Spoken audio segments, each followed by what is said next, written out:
ख्वाहिशें चाहे कितनी भी बड़ी क्यों ना हो, उसे पूरा करने के लिए दिल हमेशा ज़िद्दी होना चाहिए। तो चलिए गाइस, आज हम पहुंच चुके हैं चाणक्य नीति के 7वें अध्याय पर। इसमें हम कुछ बहुत बहुत बड़े-बड़े चीज़ों के बारे में बात करेंगे जो आपकी ज़िंदगी में कुछ बहुत ही मैसिव चेंज ला सकते हैं। आपकी ज़िंदगी को कुछ इस तरह से सीख दे सकते हैं जिससे कि आप आगे और अच्छे से ग्रो हो पाएँगे। तो आचार्य कहते हैं कि एक बुद्धिमान व्यक्ति को चाहिए कि वह अपने धन के नष्ट होने को, मानसिक दुःख को, घर के दोस्तों को, किसी व्यक्ति द्वारा ठगे जाने को और अपना अपमान होने की बात किसी पर भी प्रकट ना करे, किसी को भी ना बताए।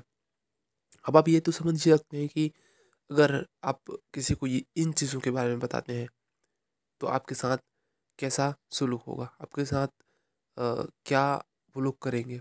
वो लोग सिर्फ़ हँसी ही उड़ाएँगे। तो इसलिए इन सब चीज़ों को आपको किसी को भी बाहर को नहीं बताना है, राइट?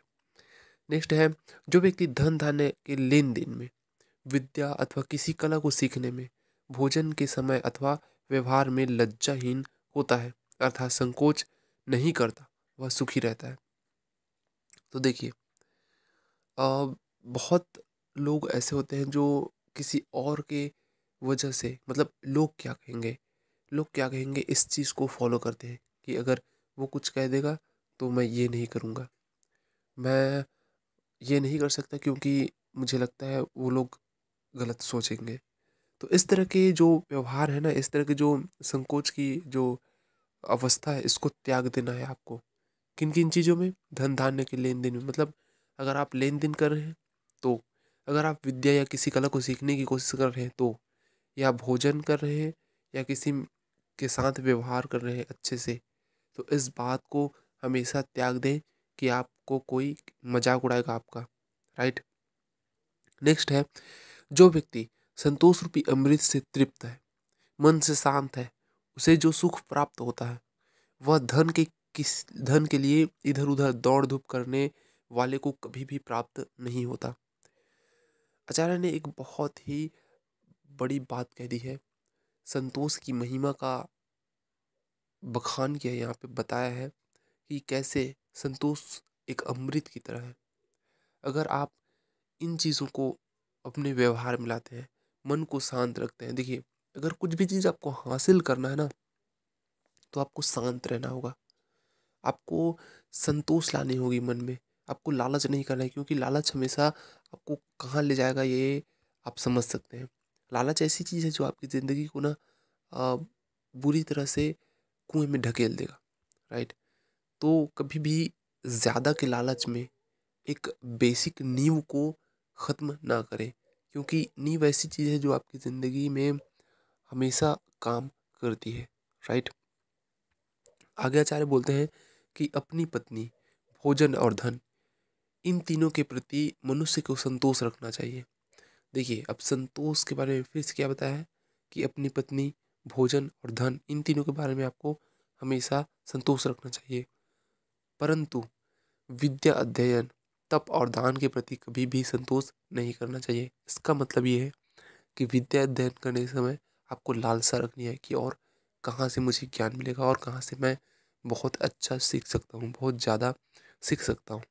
तब करते समय आप, तब का मतलब यहाँ पे हम ले लेते हैं कि आपको ज़्यादा से ज़्यादा योगासन, अभ्यास, ध्यान, इन सब में ध्यान देना है, क्योंकि इससे आपका शरीर मजबूत होगा, आप मजबूत बनेंगे और आप ज़्यादा चीज़ें करने में सक्षम होंगे, राइट? साथ में दान, दान का मतलब ये है कि आप कुछ भी चीज़ दान करने के लिए हमेशा तत्पर रहें, किसी की मदद करने के लिए हमेशा तत्पर रहें। कौन बोलते थे? स्वामी विवेकानंद बोलते थे कि मैं लोगों के लिए कार्य करता हूँ, राइट? तो इसका मतलब ये है कि अगर आप लोगों के लिए अच्छे दिल से, अच्छे मन से कार्य करते हैं ना, तो आपको एक सुकून मिलता है। एक ऐसा सुकून जो आपको हमेशा आगे लेके जाएगा, आपको हमेशा अगुवाई करने में, आपको हमेशा कुछ अच्छा प्राप्त करने में मदद करेगा, राइट? तो विद्या अध्ययन करने में तप और दान के प्रति कभी भी संतोष नहीं करना चाहिए, इनको हमेशा अधिक से अधिक करना चाहिए। नेक्स्ट कहते हैं आचार्य कि दो ब्राह्मणों के बीच से, ब्राह्मण और अग्नि के बीच से, पति पत्नी के बीच से, सेवक और नौकर के बीच से तथा हल बैल के बीच से कभी नहीं निकलना चाहिए। देखो, दो ब्राह्मणों के बीच से यानी कि ब्राह्मण हमेशा पूजनीय है। एक ब्राह्मण को हम हमेशा पूजनीय मानते हैं, उनकी आदर सम्मान और इज्जत करते हैं। साथ ही अग्नि की भी उतनी ही इज्जत करते हैं। पैर से उसे नहीं छुआ जा सकता, राइट। साथ में पति पत्नी के बीच से तो पति पत्नी का संबंध ऐसा होता है कि जिससे आ, कभी भी उनके साथ बुरा व्यवहार नहीं किया जा सकता।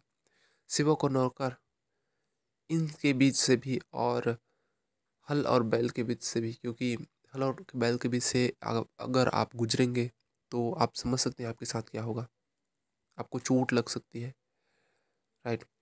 तो इन सब के बीच से कभी भी नहीं गुजरना चाहिए। इनमें से कुछ आदर के पात्र हैं और कुछ ऐसे हैं जो हमें हानि पहुंचा सकते हैं, जिनके बीच से हमें नहीं गुजरना चाहिए। तो इन सब चीज़ों से में आपको ध्यान रखना है। कुल मिला के इसमें ये बात कही गई है कि आपको जहाँ से नहीं गुजरना चाहिए, जिस चीज़ में आपको हानि पहुंच सकती है, उस चीज़ पे आपको नहीं जाना चाहिए। आचार्य आगे बोलते हैं कि अग्नि, गुरु, ब्राह्मण, गाय, कुंवारी कन्या, बूढ़ा आदमी और छोटे बच्चे, इन सब को पैर से कभी नहीं छूना चाहिए। फिर से वही बात आ गई कि इन सब को हम पूजनीय मानते हैं। ये सब हमारे लिए बहुत ही आदर के पात्र हैं। जैसे कि अग्नि, अग्नि को कभी पैर से नहीं छूना चाहिए, क्योंकि अग्नि बहुत ही महत्वपूर्ण है, बहुत। अगर हम इसमें आहुति देते हैं तो हम देखते हैं कि यज्ञ करने पर अग्नि का कितना महत्व होता है। गुरु, गुरु का मतलब होता है जो हमें ज्ञान देता है, जो हमें सिखाता है कि हमें आगे कैसे बढ़ना है, हमें आगे क्या करना है। तो उसे भी हम अपमानित नहीं कर सकते। ब्राह्मण, साथ में गाय, कुंवारी कन्या का मतलब होता है भगवान का स्वरूप, राइट। तो उसे भी हम नहीं छू सकते। बूढ़ा आदमी, बूढ़ा आदमी आदर का पात्र होता है।